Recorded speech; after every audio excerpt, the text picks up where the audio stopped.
नमस्कार। आप देख रहे हैं स्पोर्ट्स लाइफ। मेरे साथ इस वक्त संग्राम जी हैं, स्क्रीन पर आप उनको देख सकते हैं। संग्राम जी जो है वो रेसलिंग करते हैं। रेसलिंग से जब उनका मन भरा तो उन्होंने ब्रेक लिया, फिर उन्होंने उस दौरान फिल्में करी। फिल्मों में भी उन्होंने काफी जबरदस्त काम किया। जबरदस्त काम करने के बाद लेकिन उन्होंने सोचा कि फिर से रेसलिंग में आते हैं। रेसलिंग में आए, दुबई गए, दुबई में एक पाकिस्तानी को पटक दिया उन्होंने।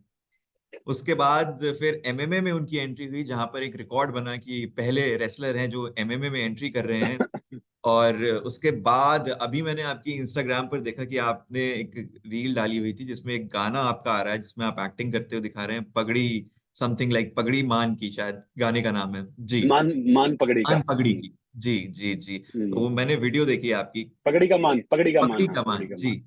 क्या, और हम्म। मतलब क्या बचा है जिंदगी में करने के लिए? आप सब सब किसी और के लिए कुछ छोड़ना चाहते हैं आप कि नहीं? देखो अर्शद भाई, क्या है, जिंदगी एक बार मिलती है। जी और मैं, आप जानते हो कि मेरी जिंदगी में दो ही काम करता हूँ, या वर्क या वर्कआउट।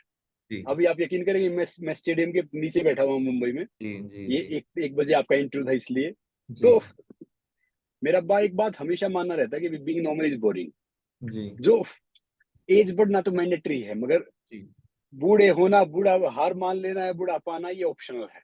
जी अब किसी ने कल मुझे एक बात बोली थी कि एमएमए में लोग 30, 32, 35 में रिटायरमेंट ले लेते हैं। जी। आप 40 के ऊपर कहाँ जा रहे हो? मैंने कहा देखो भैया, यही तो खास बात है, यही तो एज है। हम्म। क्योंकि पहले फीमेल में पहले रितु फोगाट ने एमएमए किया था, जी। मुझे याद है, जो रेसलर थी। हम्म। तो फिर मैं देखता था, मुझे ऐसे नॉर्मली ऑफर आते थे, मगर मुझे लग रहा है कि एक जिंदगी है, इसमें जो दिल करे ना करना चाहिए। ये हम्म। शरीर है, ये जलना है, दफन हो जाना है, बाकी तो और जी कुछ है नहीं। जी।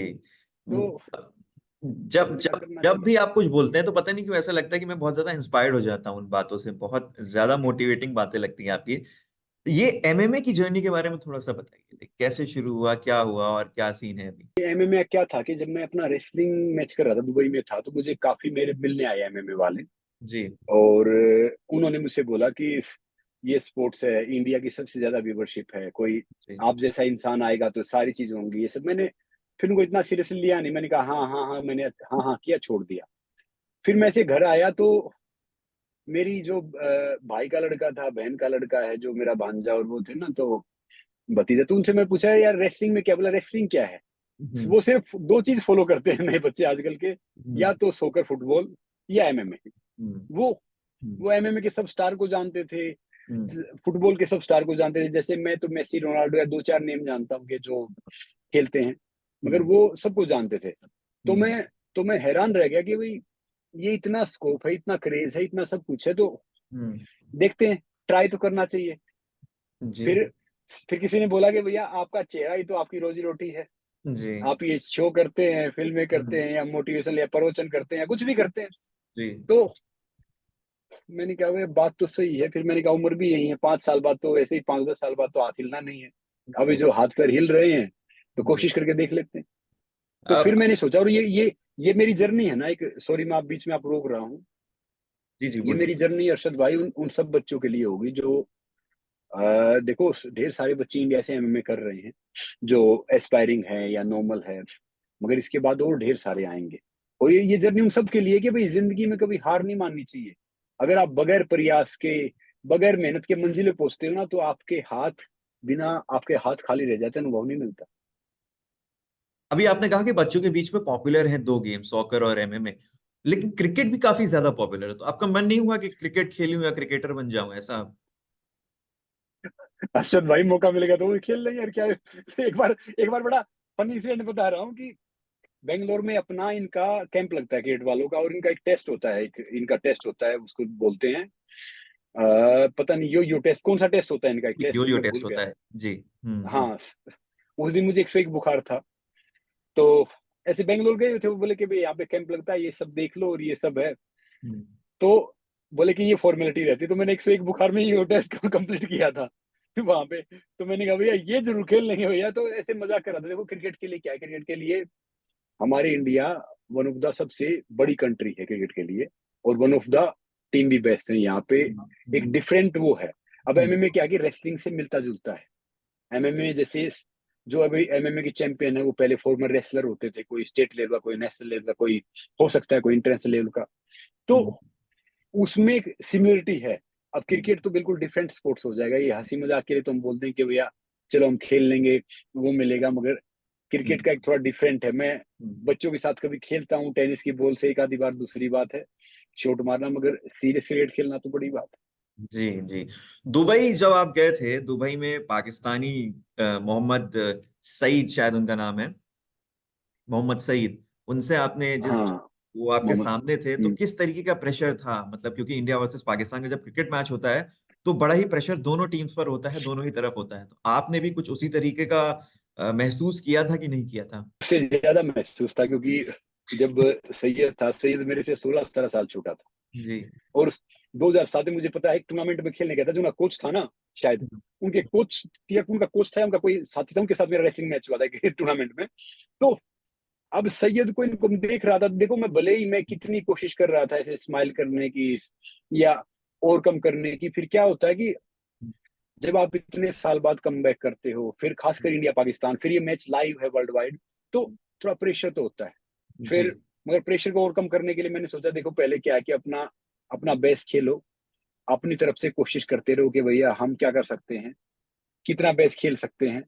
फिर वो सेकेंडरी चीज है कि ये सब है, मगर इतना प्रेशर था जिस दिन जैसे मैच मैच आज मैच होना, तो पहली रात को है ना सिर्फ मुझे 1.5 घंटा नींद आई मुश्किल से। तो मैं हम्म। इधर से उधर, उधर से इधर ऐसे टूल रहा था। फिर ढेर सारे स्टेडियम मिलने वाले आ रहे थे, फोटो खिंचवा रहे थे, तो ऐसा हो रखा था, सुन सा हो रखा था। मैं हाँ एक स्माइल कर रहा हूँ और जा रहा हूँ, और मगर वहां पे जो मोस्टली जो सपोर्टर थे वो सैयद के ज्यादा थे, जो दुबई में थे ना, तो जो मोस्टली जो मैच देखने आए हुए थे ज्यादातर, तो पाकिस्तान से क्राउड ज्यादा था।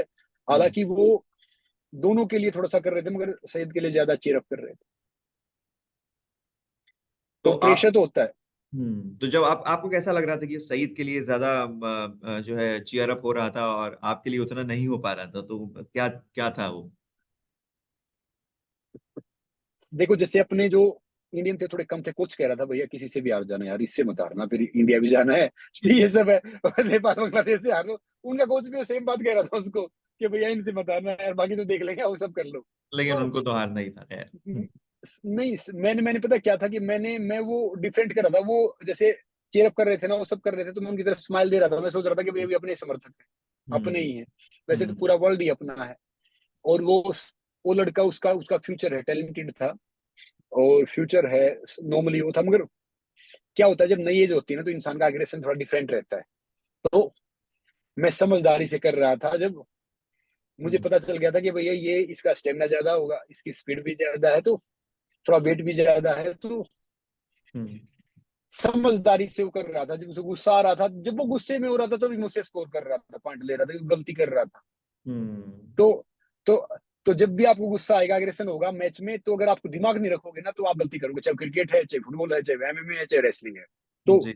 इस कारण था कि उससे मैंने इतना वो किया, बात किया, देखा, सब कुछ किया।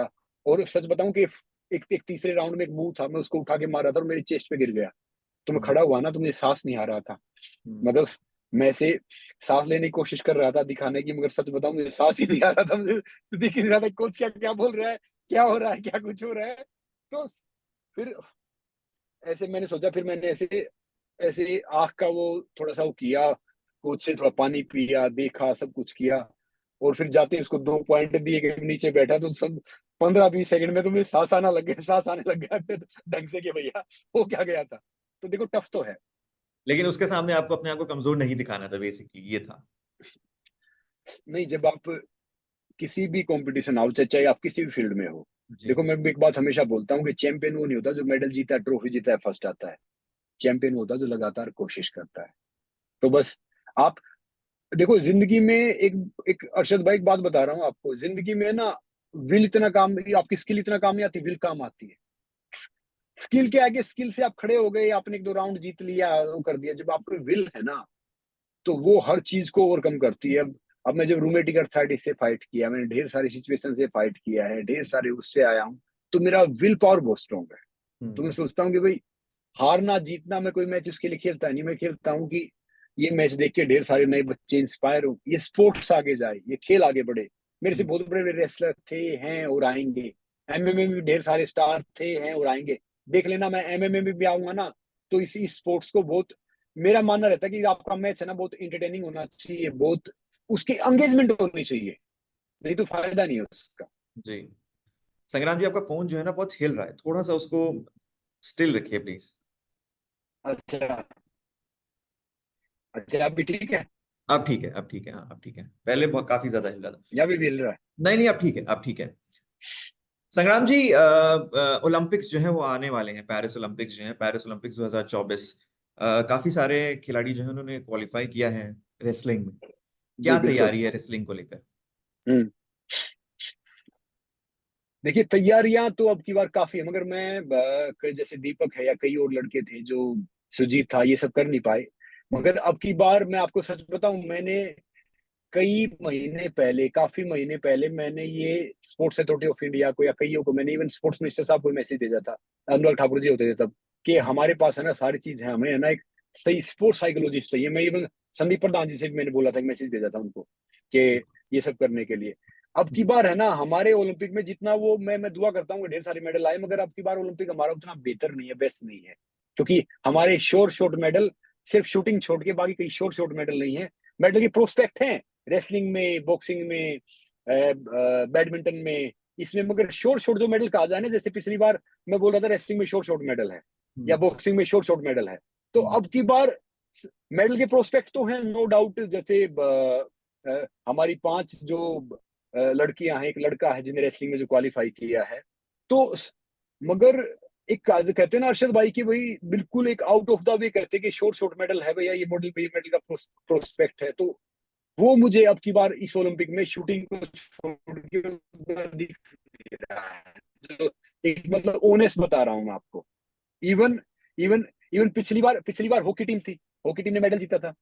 जी, और अब की बार जैसे नीरज चोपड़ा था, नीरज चोपड़ा ने गोल्ड जीता था, मगर अब की बार 90 फेंकने वाले भी 2-3 लड़के हैं उसमें। इवन इवन जो वो अपना वो जो पाकिस्तान का लड़का अरशद अरशद नदीम है, वो भी अर्शद नदी। 90 उसने भी टच किया था, हाँ अरशद नदीम ने भी। तो हम्म। क्या था कि चांस तो है हमारे मेडल जीतने के, मैं दुआ करता हूँ कि हमारे ढेर सारे मेडल आए, मगर ये ओलंपिक थोड़ा टफ होने वाला है इंडिया के लिए।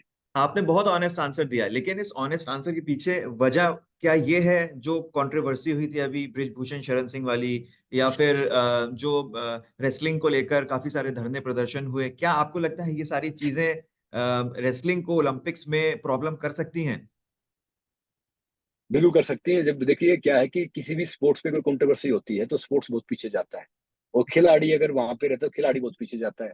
देखिए जैसे अंतिम है या विनेश है या जी। बाकी वो हैं, या श्योर। वो है जी। अपना ये इसने ये क्वालिफाई किया लड़के ने, तो ये सब मेडल के प्रोस्पेक्ट हैं, दावेदार हैं। जी। मगर अगर अगर पूल में 2 स्ट्रोंग आ गए तो फिर मेडल लाना थोड़ा मुश्किल हो जाएगा। एक स्ट्रोंग रहता है तो भैया फिर भी आप ब्रोंज आपका आ सकता है, आप उसको हराएंगे सिल्वर आ सकता है। एक एक होता है कि भैया एक एक स्ट्रोंग दावेदार, जैसे पिछली बार जैसे रवि था, बजरंग था, वो उनको एक स्ट्रोंग कंटेंडर बोला जा रहा था शुरुआत से कि भैया ये मेडल जीतेंगे, क्योंकि जिस हिसाब से एशिया में उनका प्रदर्शन था, जिस हिसाब से कई जगह प्रदर्शन था। और अब की बार जो शुरुआत में मुझे लग रहा था कि जो मेडल के प्रोस्पेक्ट हैं, देखा जाए तो मुझे लग रहा था कि अंतिम मेडल जीत सकती है, विनेश भी अपने पुराने वेट में आ गई और मेडल जीत सकती है। और बाकी देखो मेडल तो कोई भी जीत सकता है, जब साक्षी ने मेडल जीता था तो कोई कह नहीं रहा था कि साक्षी मेडल जीतेगी, बस तब कह रहे थे कि दूसरे मेडल जीतेंगे, तीसरे जीतेंगे। मगर एक एक शॉर्ट शॉर्ट ही है ना, कुश्ती में जी। जो कंट्रोवर्सी हुई ना, तो वो कंट्रोवर्सी मेरे हिसाब से रेसलिंग के लिए सही नहीं थी, रेसलिंग को उसने थोड़ा पीछे किया है। तो आप ये कह रहे हैं कि इस बार जो ओलंपिक्स होने वाले हैं उसमें रेसलिंग को लेकर हम बहुत ज्यादा कॉन्फिडेंट नहीं हैं, और जिसमें अब की बार लड़कियां भी बहुत सारी हैं जो जा रही हैं। साक्षी मलिक इकलौती नहीं लड़की है। नहीं, देखो मैं ये नहीं कह रहा कि कॉन्फिडेंट नहीं, मैं कह रहा हूँ कि मेडल के प्रोस्पेक्ट सारे हैं जो ओलंपिक में जा रहे हैं। जी। मगर श्योर शॉट अब की बार मेडल कहना कि अपने पूरे कंटीजेंट में से श्योर शॉट मेडल कहना, वो जी। सही नहीं। जी। जी। इवन इवन मैं ये भी नहीं कह रहा कि नीरज श्योर शॉट मेडल जीतेगा, अगर मैं कहूंगा तो वो ऑनेस्ट नहीं है, क्योंकि अरशद से लेके कई लड़के ऐसे मैं देख रहा हूँ जो 90 फेंक रहे हैं, समझे ना, वो उस दिन का दिन डिसाइड करता है कि जिस दिन हम, उस दिन हम क्या कर रहे हैं क्या नहीं कर रहे हैं। मगर फिर हमने सोचा था कि इस ओलंपिक में हम कम से कम 15 के करीब मेडल जीतेंगे, जो पिछले में हमने अराउंड, हॉकी टीम ने भी जीता था और हमने 7 से 8 मेडल जीते थे आई थिंक पिछले ओलंपिक में। हम्म, 2 रेसलिंग में जीते थे हमने, एक एक नीरज ने जीता था, एक हॉकी टीम ने जीता था, जी। और उसने बॉक्सिंग में जीता था, हमने मीराबाई चानू ने जीता था। तो हमने तकरीबन 7 के करीब मेडल जीते थे। तो अगली बार सोच रहे थे कि मेडल का आंकड़ा डबल में होगा, मगर डबल में होना थोड़ा मुश्किल लग रहा है। एक ऐसी एडवाइस जो आप रेसलिंग टीम को देना चाहेंगे जो कॉन्टिजेंट जा रहा है? रेसलिंग टीम को तो मैं यही देना चाहूंगा कि देखिए, उनकी तैयारी पूरी है, हम्म। उन्होंने मेहनत बहुत की है, और हमारे से ज्यादा स्टेमिना भी किसी का नहीं रहता। बस हम्म। अपने में विश्वास रखें, जितना हमने कर लिया है वो कर दे। थोड़ी जो थोड़ा मोटा छोटा बहुत जो ऊपर नीचे होता है उसको भुला दे, क्योंकि एक ओलंपिक में मेडल आना आपको इतिहास का पार्ट बना देता है, और इतना बड़ा इंसान बना देता है, चाहे वो लड़की या लड़का है। तो मुझे, बल्कि मैं रेसलिंग में शोर शॉर्ट हूँ मेडल के लिए। लड़कियां कई को अंतिम के लिए हूँ, मैं विनेश के लिए हूँ। और जो अपना वो नाम भूल गया मैं, लड़कियां क्या नाम है, ठीक। जो क्वालिफाई किए। अंशु मलिक एक है, मिनट एक मिनट एक और मिनट, नाम अंशु मलिक है, अंतिम जी पंगाल है, जी विनेश है। एक एक वो अपना एक खाली एक लड़के ने क्वालिफाई किया ना, जिसने रवि जी के जी वेट में जी था, जी जिसने जी रवि को अमन हराया था। अमन अमन सहरावत, अमन सहरावत। अमन सहरावत, अमन जी अमन भी मेडल का प्रोस्पेक्ट है। जी क्योंकि क्या है, जो जो अमन ने एशिया में गोल्ड जीता था, और जिस हिसाब से अमन का मैंने एक मैच देखा था, अगर अमन अपना ना 50% भी दे गया ना प्रैक्टिस का वहां पे, तो अमन का मेडल आ जाएगा। तो बस यही है कि प्रेशर मत लो। और मैंने ये सबको बोला था, हमारे पास है ना स्पोर्ट्स के साइकोलॉजिस्ट अच्छे होने चाहिए। जो पढ़े लिखे हैं वो भी स्पोर्ट्स का हल नहीं कर पाएंगे, जो ओलंपिक में जीते वो भी स्पोर्ट्स का हल नहीं कर पाएंगे, उन्हें बता रहा हूँ। क्योंकि वो थोपेंगे कि मैं जीता हूँ तो मैं ये सब किया हूँ। और हम्म अपने यहाँ पे क्या कि मेडल जीत लेते हैं ना, मेडल को निकालते नहीं है। हम्म टॉयलेट करते हुए, बाथरूम करते हुए, सारी चीज करते हुए मेडल पहने रहते हैं। तो हम्म। क्या होता है कि बहुत हम्बल अप्रोच के साथ वो चीजें करनी पड़ेंगी। मगर मैं दुआ करता हूँ कि हमारे मेडल डबल अंकों में आने चाहिए। जी, मतलब बिल्कुल हम भी यही मिनिमम चाहेंगे। मिनिमम हमारे मेडल होने ये चाहिए आपने कि देखिए विक्ट्री का साइन बनाया तो बैलून्स भी ऊपर से ही निकल गए। बैलेंस बैलेंस भी ऊपर से निकल गए। तो मैं एक चाह रहा ये हूँ कि एक मेडल अच्छा हमारे संकेत है, आएंगे। ये एक अच्छा संकेत है कि हमारे जो है मेडल जो है वो आएंगे ओलंपिक्स में। आएंगे आएंगे आएंगे। बिल्कुल आएंगे। अच्छा, ओलंपिक्स में जाते आएंगे। जाते, जी जाते जाते एक आखिरी सवाल आपसे ये है कि वर्ल्ड योगा डे जो है वो आने वाला है, उस योगा डे में आप क्या करने वाले हैं, और कौन से आसन हैं, कौन सी योगा है जो आपको पसंद है, आप करना चाहते हो जो? वो मेरे ख्याल में 21 जून को होता है ना योगा डे। जी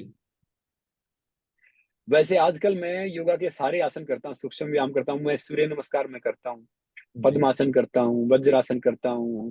जी तो सारे आसन करता हूँ। मैं कह रहा हूँ कि भैया योगा जरूर करना चाहिए, योगा के साथ सूक्ष्म व्यायाम करो, और योग के साथ एक दूसरे का सहयोग भी करो। योग तो करो ही करो, मगर जिंदगी अच्छी बनाने के लिए भैया एक दूसरे का सहयोग भी करो, जी बेहतर करो। और मैं सबको एक एडवाइस करूंगा कि देखो, हम सब है ना, भागते रहते हैं, और किसी को पहुंचना कहीं है नहीं। हम्म। इस रेस में भाग रहे हैं, छीना झपटी कर रहे हैं, आन कर रहे हैं, मगर खाली आ जाना है। तो भैया कहीं पे भी जाओ, एक अच्छे इंसान बनो, इंसानियत को अपनी ठीक रखो। और मैं दुआ करता हूँ कि जो हमारी टीम है वो ओलंपिक में डबल डिजिट मेडल जीते। क्योंकि मैं एक टाइम मेरा ड्रीम होता था कि भैया ओलंपिक में जाएं, मेडल जीते, मगर वो कर नहीं पाए। वो हर बार मैं बोलता हूँ कि lack of finance, lack of guidance, lack of circumstance, काफी चीजें कर नहीं पाए। अब इन सब छोटे बहन भाइयों को मौका मिल रहा है। तो मैं ढेर सारी शुभकामनाएं देना चाहूंगा अमन को, अंतिम को, विनेश को, अंशु को, और निशा को, जिन्होंने जिन्होंने मणिपाल। क्वालिफाई किया है। जी हाँ, उन सबको ढेर सारी शुभकामनाएं कि वो मेडल जीते। और सच बताऊंगा कि उनकी बाउट आएगी ना, तो उनकी बाउट से आज भी आप यकीन करेंगे अर्षद जी, आज भी आप पूछेंगे ना कि वर्ल्ड में इस वेट में ये खेल रहा है क्या है, मैं सबकी रेसलिंग बड़ा क्लोजली फॉलो करता हूँ। और मेरे एक एक एक जो वर्ल्ड चैंपियन, ओलंपिक चैंपियन है, जो 120 केजी के हैं, टर्की के टाग अकुल, मेरे बहुत क्लोज फ्रेंड हैं, मेरे बहुत अच्छे दोस्त हैं, उनसे मेरी तकरीबन बातचीत होती रहती है।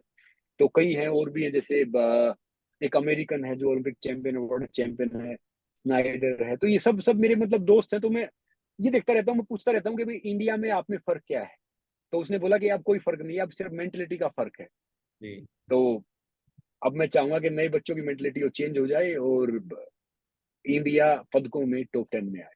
बिल्कुल हम भी यही चाहेंगे संग्राम जी।